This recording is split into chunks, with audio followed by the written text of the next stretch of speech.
What's up, design family, and welcome back to another episode of Fittdesign TV.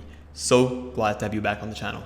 On today's episode, we'll be looking at how you can actually boost in-store sales by structuring a great fitting room. We obviously live in a digital first world where the primary means that new brands, in terms of how they engage and sell to their customers, is direct to customer via an online e-commerce channel.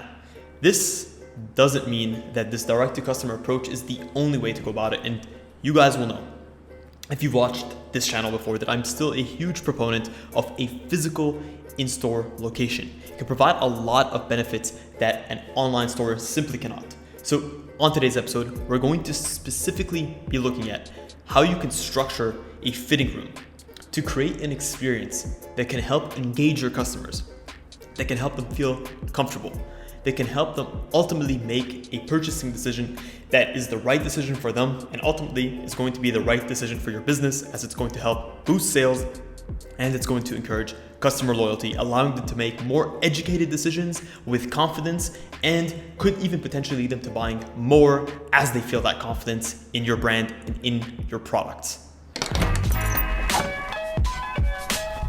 Hey guys, and welcome to Fittdesign TV. So glad to have you here. On this channel, we discuss all things sports fashion, graphic design, manufacturing, and technology. We'll discuss key topics, answer pressing questions, and provide actionable steps on starting your own product line. If you're interested in any of the above topics, stick around. You're in for a good one.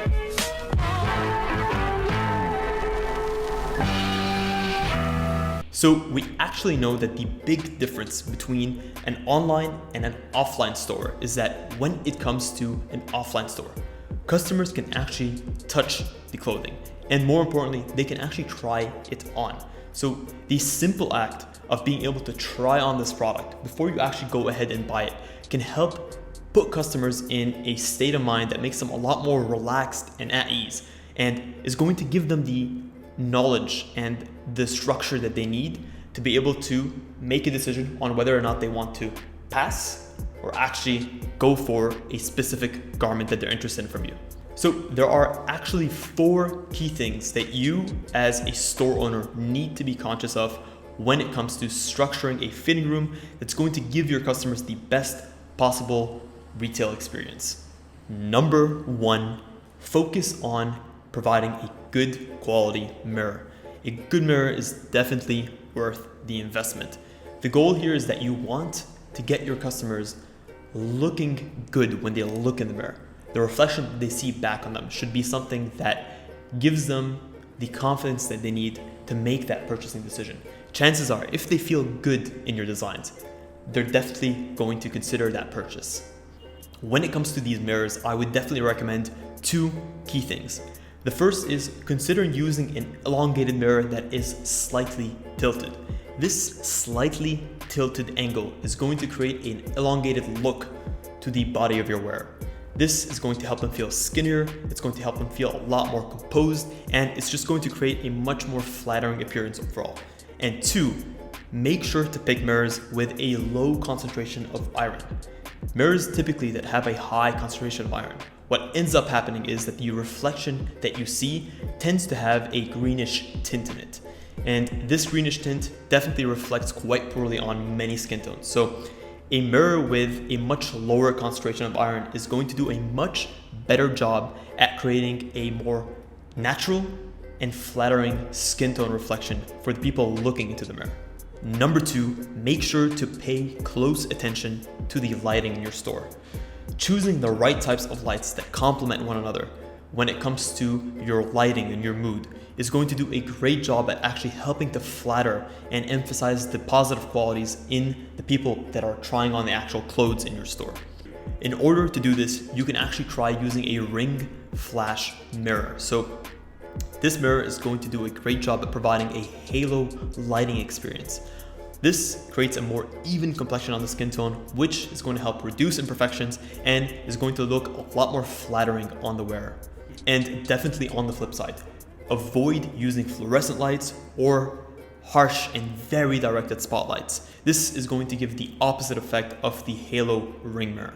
What it's going to do is it's going to create a lot more contrast when it comes to the shadows created on the wearer. This is going to bring out a lot more of the imperfections and will likely lead people to not feel as good in your clothing and potentially even feel self-conscious and leave your store with a negative experience. They may not be able to pin why it may have been, but they may associate that experience with your store. Number 3, and this is an interesting one.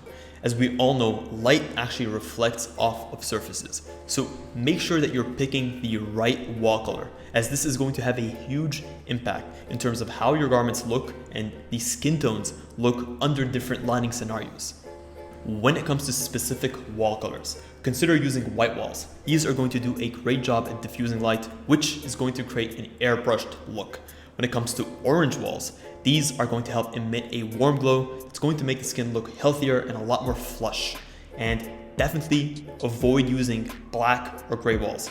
These are going to absorb a lot of the light, which is undoubtedly going to lead to unflattering and harsh reflections.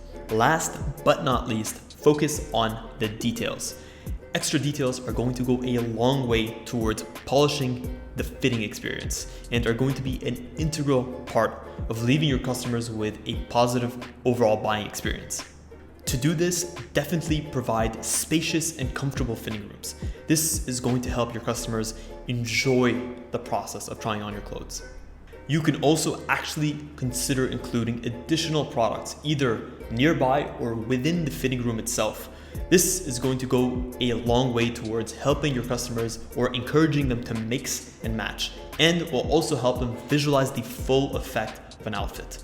And lastly, provide a security lock and good privacy between booths.